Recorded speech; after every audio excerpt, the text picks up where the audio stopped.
Hey, it's Birdman with Stephanie Crain here for Mountain Retreat Realty Experts. We're going to talk about something that's pretty specific to the area here in the Arizona White Mountains, and that's cabins, right? It is. It is. I mean, we have a ton of different types of housing here, but we're going to start with cabins. Okay, so people end up having a cabin. Maybe they've had it for a long time, and they're just finally at the point where they don't want to have it anymore, or they're ready to do something else. Right. Or they've had it, a family member had it, and passed it down to them, and they're like, yeah, I don't want to upkeep this. Yeah. Maybe they don't want to run it as an Airbnb or deal with that kind of stuff because of everything that's going on in that realm. So they decided they're going to sell it. So what do they need to know? They need to, typically what a lot of sellers do is they'll hop on Zillow and get a Zestimate, I think is what Zillow calls it. Zestimates, yes. Yeah, from Zillow. I really like the Zestimate. It makes me feel great about the home that I'm in because it's like really, really super high value, but I don't think it's going to sell for that much. Yeah, exactly. Yeah. It's because it's not an algorithm. That's not what selling a home is. And you need to know the current market conditions and the micro market conditions too. What's happening in Linden versus Pine Top is going to be different. If we're just speaking about our region up here. So you need to know the location, who's the neighboring properties. Zillow doesn't see that. They need to see what the buyer demand is. Typically, our cabins are a higher demand because we have such a strong second home market up here. They want that cabin in the mountains. So the more cabiny it looks, the better it's going to appeal to the general marketplace up here. Okay, so let's talk about the prepping of it. It's kind of important if you're selling a cabin, you're selling the whole experience. So you don't want to just strip it down, have nothing in it, and go here. No, buy it. You want to get it ready for the market. You want to show it off almost like a Verbo, a short-term rental. You want it to be in pristine condition.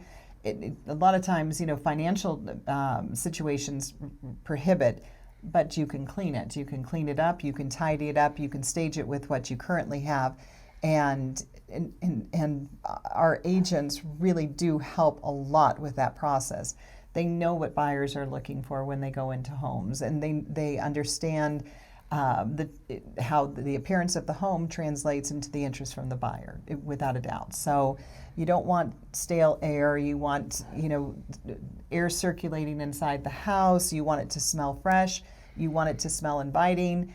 You want it to feel inviting too. So removal of personal pictures is helpful because you want buyers to identify that as their home, not your home that they're walking into. Yeah. And so the better you can stage it, and make it smell good without an overpowering, what are they masking kind of smell, the better off you're going to be when you go to the market. Yeah, it's that whole sales pitch basically. Is you're sort of like going, hey, this could be yours, and you want to transfer that ownership. That's right. You want them to feel like it's theirs. Now, we want to talk about the pricing. You said the estimate thing is you can't. Overpricing has more harm than people know, don't they? It does. Because people see what it was priced at. Yes, exactly. Thanks to Zillow on that one too. So it will give the history of the list price on homes, and so it's easy for somebody to, let's take a home that's probably comped out at $500,000, but the sellers want to list it for $575,000. Especially in today's market, it's going to be rejected. It's going to be way too high.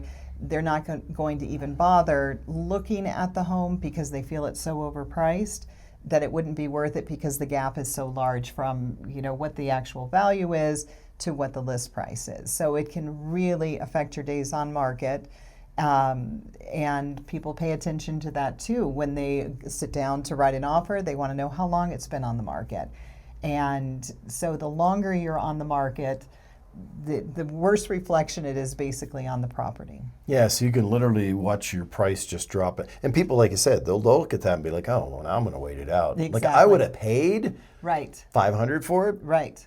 But now I'm going to go for like $400, $350, and they'll be that rude. That's right. I don't know if you've ever sold anything on Facebook Marketplace, but people are that rude. Yeah. So you have to consider that they're going to have the knowledge of what it was at to where it's going to go. Right. Okay. what do you want people to do when it comes to cabins? The most important thing is to find your trusted professional, and that's going to guide you through this process of what your true value is, not what your estimate is.